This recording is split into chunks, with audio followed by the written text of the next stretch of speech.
வணக்கம் நண்பர்களே, நான் இன்றைக்கி உங்களை life changing gallery Tamil YouTube சேனலுக்கு வரவேற்கிறேன். திங்கட்கிழமை வெள்ளிக்கிழமை வரைக்கும் எந்த குழப்பமே இல்லாமல் சூப்பராக லஞ்ச் பாக்ஸ் ரெசிபீஸ் ப்ரிப்பேர் பண்ணுறதுக்கு 5 லஞ்ச் பாக்ஸ் ரெசிபீஸ் பார்க்கலாம். ஃபஸ்ட்டு மோர் குழம்பு பார்க்கலாம். அதுக்கு நான் ஒரு துண்டு இஞ்சி, ஒரு பெரிய பச்சை மிளகாய், அதுக்கப்புறம் ஒரு சின்ன கைப்பிடி மல்லித்தலை எல்லாம் சேர்த்துட்டு, அப்புறம் நல்லா கெட்டியான தயிர் நல்லா பசும் பாலில் முந்தின நாள் நைட்டே உரையூற்றி வச்சுருந்த தயிர் ஒரு கப் ஃபுல்லாக சேர்த்து நல்லா பல்ஸ் பண்ணி எடுத்துக்கலாம். கொஞ்சமாக கல் உப்பும் இதிலேயே சேர்த்துட்டு பல்ஸ் பண்ணி எடுத்துக்கலாம். நான் ப்ளெயின் மோர் குழம்பு தான் இப்போ நான் செய்ய போகிறேன். வெஜிடபிள்ஸ் எதுவுமே சேர்க்கலை. ஸோ கொஞ்சமாக எண்ணெய் சேர்த்து சூடு பண்ணிவிட்டு, 1 டேபிள் ஸ்பூன் கடலெண்ணெய் சேர்த்து சூடு பண்ணிவிட்டு, கொஞ்சமாக கடுகு உளுந்தம்பருப்பு சேர்த்து பொரிய விட்டுட்டு, கொஞ்சமாக சீரகம் போட்டு நல்லா பொரிய விட்டுக்கலாம். ஒரு 1/4 டீஸ்பூன் சீரகம் போட்டு பொரிய விட்டுக்கலாம். இந்த ஸ்டேஜில் உங்களுக்கு காய்கறி ஏதாவது சேர்க்க வேண்டி இருக்குன்னா போட்டு வதக்கிக்கலாம். வதக்கிட்டு கொஞ்சமாக தண்ணி சேர்த்து வேக வச்சுட்டு லாஸ்ட்டில் அந்த மோரை ஊற்றிக்கலாம் உள்ளே. நான் இன்றைக்கி காய்கறி எதுவுமே சேர்க்கலை. ஸோ கொஞ்சமாக கருவேப்பிலை போட்டு தாளித்து விட்டுக்கலாம். இந்த ஸ்டேஜில் ஒரு குண்டு வத்தல் போட்டு தாளித்து விட்டுக்கலாம். பார்வைக்கு நல்லாயிருக்கும். இப்போ பார்த்திங்கன்னா நான் பல்ஸ் பண்ணி வச்சுருக்கிற அந்த மோரை உள்ளே சேர்த்துக்கிறேன். இதில் உப்பு எல்லாமே தேவையானது எல்லாமே சேர்த்தாச்சு. ஸோ எதுவும் சேர்க்க தேவையில்லை. கொஞ்சமாக மஞ்சள் தூள் சேர்த்துக்கலாம். இப்போ இந்த மோர் நொர கட்டி வந்தோடனே ஆஃப் பண்ணிடலாம். அவ்வளோதான். வத்தல் நான் தாளிக்க மறந்துட்டேன். ஸோ லாஸ்ட்டில் இப்படி போட்டு விடுறேன். ஸோ இப்போது இந்த மோர் குழம்பு நம்ம மஞ்சள் தூள் சேர்த்துருக்கோம், இஞ்சி எல்லாம் போட்டிருக்கோம். அதனால் இது தாராளமாக குழந்தைங்களுக்கு நம்ம பேக் பண்ணி கொடுக்கலாம். சளி பிடிக்காது. இந்த தயிரில் இருக்க ப்ரோபயோட்டிக்ஸ்லாம் முழுசாகவே குழந்தைங்களுக்கு கிடைக்கும். ஸோ இந்த மாதிரி சாதத்தில் போட்டு பெரட்டி, அதுக்கப்புறம் இந்த மோர் குழம்புக்கு சைட் டிஷ்ஷாக சவ் பொரியல் செய்து கொடுத்து அனுப்பியாச்சு. அடுத்ததாக செகண்டாக நம்ம பார்க்க போகிற லஞ்ச் பாக்ஸ் ரெசிபி பார்த்திங்கன்னா ஜீரா ரைஸ். அதுக்கு 2 டேபிள் ஸ்பூன் நல்லெண்ணெய் சூடு பண்ணிவிட்டு, கொஞ்சமாக கடுகு உளுந்தம்பருப்பு, அதுக்கப்புறம் 1 டீஸ்பூன் ஃபுல்லாக சீரகம் போட்டு தாளித்து விட்டுக்கலாம். அரை பெரிய வெங்காயம் போட்டால் போதும். நம்ம பெரிய வெங்காயம் நிறைய போட்டோன்னா அதோட டேஸ்ட் டாமினேட்டிங்காக இருக்கும். அப்புறம் கொஞ்சமாக 2 பச்சை மிளகாய் கீரி சேர்த்துட்டு, கொஞ்சம் கருவேப்பிலையும் போட்டு நல்லா இது ப்ரௌன் கலர் ஆகிற வரைக்கும் வதக்கி விட்டுக்கோங்க. இப்போ இந்த ஜீரா ரைஸ் பொதுவாக குழந்தைங்களுக்கு காய்ச்சலோ இல்லை ஏதாவது உடம்பு சரியாமல் இருந்தால் நான் அடுத்த நாள் இது மாதிரி செய்து கொடுத்து அனுப்புவேன். இந்த சீரகம் டைஜஷனுக்கு நல்லாவே ஹெல்ப் பண்ணும். அது மட்டும் இல்லாமல் சீர் அகம் அப்படின்னு அது பேர்லேயே இருக்கிற மாதிரி, அகம்னா உள்ள உறுப்புகளை சீர்படுத்தும், ரொம்பவே சிறப்படுத்தும். இப்போ கொஞ்சமாக மஞ்சள் தூள் சேர்த்து அந்த எண்ணெயிலே தாளித்து விட்டுட்டு, இப்போ இதுக்கு தேவையான உப்பு, உங்களுக்கு உப்பு எதுவும் குறைவாக இருந்ததுன்னா இந்த ஸ்டேஜில் சேர்த்துக்கலாம். தாளிப்புக்கு சாதம் ஏற்கனவே உப்பு போட்டு வேக வச்சுருந்தேன். ஸோ அந்த சாதத்தை போட்டு நல்லா கிளறி எடுத்துட்டால் சூப்பரான ஜீரா ரைஸ் ரெடி.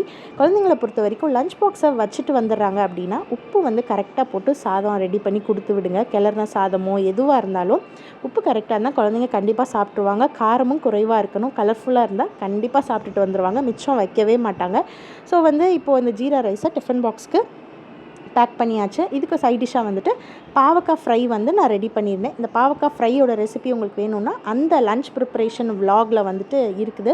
ஸோ அது நான் கமெண்ட் பாக்ஸில் பின் பண்ணுறேன், பாருங்கள். அடுத்ததாக மூன்றாவதாக பெரிய நெல்லிக்காய் சாதம் பார்க்கலாம். இது ரொம்பவே டேஸ்ட்டாக இருக்கும். அதுக்கு ஒரு துண்டு இஞ்சி, இந்த மாதிரி ஒரு 5-6 பெரிய நெல்லிக்காய் எல்லாத்தையும் ஒன்றா துருவி வச்சுக்கலாம். அதுக்கப்புறம் ஒரு 3 டேபிள் ஸ்பூன் நல்லெண்ணெயை சூடு பண்ணிவிட்டு, கொஞ்சமாக கடுகு உளுந்தம்பருப்பு, கொஞ்சம் கருவேப்பிலை போட்டு தாளிச்சிட்டு 2 குண்டு வத்தல் போட்டு தாளிச்சிக்கலாம். அதுக்கப்புறம் நம்ம துருவி வச்சுருக்கிற பெரிய நெல்லிக்காய் அப்புறம் இஞ்சி ரெண்டையுமே உள்ளே சேர்த்து லேசாக ஒரு 2 நிமிஷம் வதக்கி விட்டால் போதும். அந்த நெல்லிக்காயோட மென்மை மாறாமல் லேசாக வதக்கி விட்டாலே போதுமானதாக இருக்கும். இப்போ கொஞ்சமாக மஞ்சள் தூள் சேர்த்து கலந்து விட்டுக்கலாம். அதுக்கப்புறம் இந்த நெல்லிக்காய் இப்போ சேர்த்துருக்கோம் இல்லையா, இதுக்கு தேவையான உப்பு சேர்த்து நல்லா கலந்து விட்டுக்கலாம். இப்போ இதில் உப்பு சேர்க்காட்டி நமக்கு கொஞ்சம் சப்புன்னு தான் இருக்கும். என்ன தான் சாதத்தில் உப்பு போட்டு நம்ம வேக வச்சுருந்தாலும், அதுக்கப்புறம் இந்த மாதிரி வேக வச்ச சாதத்தில் போட்டு அந்த நெல்லிக்காவை கிளறி எடுத்தால் சூப்பரான பெரிய நெல்லிக்காய் சாதம் ரெடி ஆகிடும். இது இம்யூனிட்டியை பூஸ்ட் பண்ணும். பெரிய நெல்லிக்காய் கொடுத்தா சாப்பிடாமல் தூக்கி போட்டுட்டு போயிடுறாங்கன்னா இந்த மாதிரி நெல்லிக்காய் சாதம் பண்ணி கொடுக்கலாம். லெமன் சாதம் டேஸ்ட்டில் ரொம்பவே டேஸ்ட்டாக இருக்கும் இது. அதுக்கப்புறம் இந்த நெல்லிக்காய் சாதத்துக்கு லெமன் சாதம்னு சொல்கிறேன், நெல்லிக்காய் சாதத்துக்கு பீன்ஸ் பொட்டேட்டோ பொரியல் தான் சைட் டிஷ்ஷாக கொடுத்து விட்டேன். அடுத்ததாக பார்த்திங்கன்னா நல்லெண்ணெய் சூடு பண்ணிவிட்டு இப்போ நம்ம எக் ரைஸ் பண்ண போகிறோம். எல்லா குழந்தைங்களுக்கும் ரொம்ப ரொம்ப பிடிச்ச எக் ரைஸ் பார்க்க போகிறோம். அந்த நல்லெண்ணெய் சூடானோடனே கொஞ்சமாக கடுகு உளுந்தம்பருப்பு, அதுக்கப்புறம் ஒரு 1/4 டீஸ்பூன் சீரகம் சேர்த்துக்கிறேன். ஃப்ரெஷ்ஷான கருவேப்பிலை போட்டு தாளித்து விட்டுக்கலாம். அதுக்கப்புறம் ஒரு பெரிய வெங்காயத்தை நல்லா சன்னமாக நறுக்கி உள்ளே சேர்த்து நல்லா ப்ரௌன் கலர் ஆகிற வரைக்கும் வதக்கி விட்டுக்கலாம். பொதுவாக செய்கிற எல்லா வெரைட்டி ரைஸ்லேயுமே கொஞ்சம் நான் சீரகம் சேர்ப்பேன். டைஜஷனுக்கு ரொம்பவே நல்லது குழந்தைங்களுக்கு. அப்புறம் ஒரு 4 பல்லு பூண்டு பூண்டு வந்து தட்டி உள்ளே சேர்த்துக்கலாம் தோல் உரிச்சிட்டு. அதுக்கப்புறம் வந்துட்டு இப்போது இதை நல்லா வதக்கி விட்டுட்டு இப்போ வந்து நான் வந்து 2 நாட்டுக்கோழி முட்டையை இந்த மாதிரி உடச்சி உள்ளே சேர்த்துக்கிறேன். வாரத்தில் ஒரு நாளாவது குழந்தைங்களுக்கு நாட்டுக்கோழி முட்டை வந்து ஏதாவது ஒரு ஃபார்மில் சேர்த்துக்கோங்க. நாட்டுக்கோழி முட்டை ரொம்பவே நல்லது உடம்புக்கு, குழந்தைங்களுக்கு நல்லாவே ஸ்டாமினா கிடைக்கும். இப்போ இந்த முட்டையை நல்லா கலந்து விட்டுட்டு இதுக்கு தேவையான உப்பு வந்து இங்கே இதில் சேர்த்துக்கலாம் இந்த டைமில். அப்புறம் வந்து கொஞ்சமாக வந்து தனி மிளகாய் தூள், மஞ்சள் தூள், அதுக்கப்புறம் வந்துட்டு மிளகுத்தூள் இதெல்லாம் சேர்த்து நல்லா கலந்து விட்டுட்டு இப்போது நம்ம வேக வச்ச சாதத்தை எடுத்து இது கூட போட்டு நல்லா வந்து கிளறி எடுத்துக்கலாம். நம்மளோட டேஸ்டான எக் ரைஸ் வந்து சூப்பராக ரெடி ஆயிடும். இந்த எக் ரைஸ் வந்துட்டு பார்த்திங்கன்னா குழந்தைங்களுக்கு நல்லாவே வந்து ஒரு ஸ்டாமினா கிடைக்கும். எக் ரைஸ்னாலே நல்லாவே சூப்பராக சாப்பிட்டுட்டு வந்துடுவாங்க.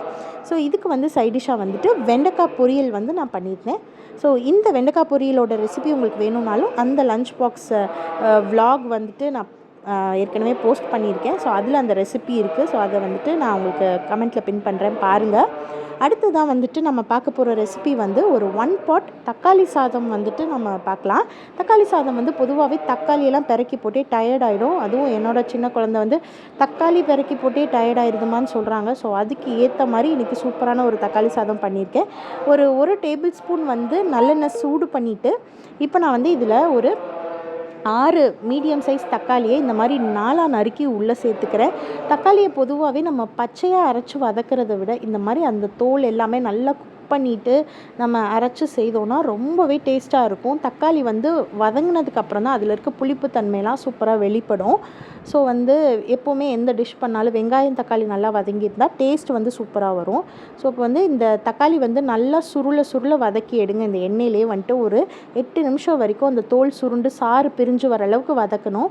2 துண்டு இஞ்சி, அதுக்கப்புறம் வந்துட்டு இந்த மாதிரி ஒரு 10லேருந்து 12 சின்ன பூண்டு, அது வந்து வெளியில் இருக்க தோல் நீக்கினா போதும், சின்ன பூண்டாக இருந்தால். ஸோ அது சேர்த்துட்டு அப்புறம் இந்த மாதிரி வந்து ஒரு சின்ன கைப்பிடி அளவுக்கு வந்துட்டு மல்லித்தழை அதையும் சேர்த்து நல்லா வதக்கி விட்டுக்கலாம். இப்போ பாருங்கள் தக்காளி சூப்பராக சாறு பிரிஞ்சு வந்துட்டுருக்கு. இந்த அளவுக்கு அது வதங்கணும். மீடியம் ஃப்ளேமில் வச்சுட்டு கருக விடாமல் சூப்பராக இதை வதக்கி எடுக்கணும். சும்மா வந்து ஒரே ஒரு டேபிள் ஸ்பூன் அளவுக்கு புதினா போட்டால் போதும். புதினா வந்து அதிகமாக சேர்த்தா புதினா சாதம் டேஸ்ட் வந்துடும். சும்மா கொஞ்சமாக வந்து புதினா தான் வந்துட்டு தக்காளி சாதத்தில் சேர்க்கணும். மல்லித்தழை நல்லா சேர்த்துக்கலாம், டேஸ்ட்டாக இருக்கும். ஸோ அப்போ வந்து இதை நல்லா வதக்கி எடுத்துகிட்டு ஆற வச்சுட்டு மிக்ஸி ஜாரில் சேர்த்துட்டு நல்லா ஒரு பல்ஸ் பண்ணி எடுத்தால் போதும். ரொம்ப வந்து வலுவலுன்னு அரைக்க தேவையில்லை, சட்னி மாதிரி ஆகிடும். அப்புறம் ஒரு குறைன்னு வதக்கினா அரைச்சா போதும். இப்போ பாருங்கள் தக்காளியெல்லாம் சூப்பராக வந்து சுருண்டு தோல் சுருண்டு நல்லா வதங்கி வந்துடுச்சு. இதை எடுத்து ஆற வச்சுட்டு இப்போ வந்து நான் வந்து 1 கப் ரைஸுக்கு 2 கப் தண்ணி அளவுக்கு சேர்த்து நல்லா ஊற வச்சுருந்தேன். அரிசியை கழுவிட்டு அதில் வந்து தேவையான கல் உப்பு சேர்த்துட்டு இப்போது வந்துட்டு அதை அடுப்பில் வச்சுட்டு அந்த அரிசி தண்ணி வந்துட்டு கொதி வரட்டும்னு வச்சுருக்கேன் ஒரு அடுப்பில். இன்னொரு அடுப்பில் வந்து தாளிப்பு பண்ணிக்கலாம். அதுக்கு வந்து நான் வந்துட்டு ஒரு 3 டேபிள் ஸ்பூன் வந்து கடலெண்ணெய் சேர்த்துட்டு 2 பட்டை, ஒரு 3 கிராம்பு, ஒரு ஏலக்காய், ஒரு பிரிஞ்சி இலை எல்லாம் சேர்த்துட்டு லைட்டாக பொரிஞ்ச உடனே நான் வந்துட்டு ஒரு பெரிய வெங்காயத்தை நல்லா சன்னமாக உள்ளே சேர்த்து நல்லா வதக்கிக்கிறேன். அதே மாதிரி தக்காளி சாதத்தில் சோம்பு இந்த டைமில் தாளித்தாலுமே ரொம்ப டேஸ்ட்டாக இருக்கும். உங்கள்கிட்ட சோம்பு இருந்தால் தாளிச்சுக்கோங்க. அதுக்கப்புறம் ஒரு 4 வத்தல் சேர்த்து நல்லா வந்து வதக்கி விட்டுக்கலாம். பொதுவாகவே இந்த தக்காளி சாதத்துக்கு வத்தல், மிளகாய் தூள் இதெல்லாம் போட்டால் ரொம்ப டேஸ்ட்டாக இருக்கும் பச்சை மிளகாவை விட. ஸோ உங்களுக்கு வத்தல் வேண்டான்னா நீங்கள் சிவப்பு மிளகாய் தூள் கூட அந்த ஸ்டேஜில் அந்த எண்ணெயில் தாளிச்சிக்கலாம், கலர்ஃபுல்லாக இருக்கும். ஸோ இப்போ இந்த தாளிப்பை உள்ளே சேர்த்துக்கலாம். இந்த அரிசியும் தண்ணியும் நல்லாவே கொதி வந்துருச்சு. இந்த ஸ்டேஜில் நம்ம வந்து வதக்கி அரைச்சி வச்சுருக்கிற அந்த தக்காளி பேஸ்ட்டை வந்து இது கூட நம்ம சேர்த்துக்கலாம். இதை வந்துட்டு நம்ம மேற்கொண்டு குக் பண்ணணும்னு அவசியம் இல்லை. நல்லாவே தக்காளி சுருள வதங்கிடுச்சு, அரைச்சாச்சு. ஸோ அதை உள்ளே சேர்த்துட்டா போதும். இப்போ இது நல்லா கொதி வந்துடுச்சு. ஸோ வந்து குக்கர் மூடி வச்சுட்டு கரெக்டாக வந்துட்டு ஒரு 3 விசில் வந்து விட்டுட்டு நான் வந்து சாப்பாடை ரெடி பண்ணிட்டேன். தக்காளி சாதம் சூப்பராக உதிரியாக ரெடி ஆகிடுச்சு. இந்த தக்காளி சாதத்துக்கு வந்துட்டு நான் பாவக்காய் புளிக்கூட்டு வந்து செய்து கொடுத்து அனுப்பினேன். இந்த லஞ்ச் பாக்ஸ் ரெசிபீஸ்லாம் உங்களுக்கு பிடிச்சிருந்தா லைக் பண்ணுங்கள், ஷேர் பண்ணுங்கள், சப்ஸ்கிரைப் பண்ணுங்கள். மறக்காமல் நம்மளோட மற்ற வீடியோஸையுமே வந்து செக் பண்ணி பாருங்கள். தனித்தனியாக ப்ளேலிஸ்ட்டில் போட்டு வச்சுருக்கேன். நன்றி, வணக்கம்.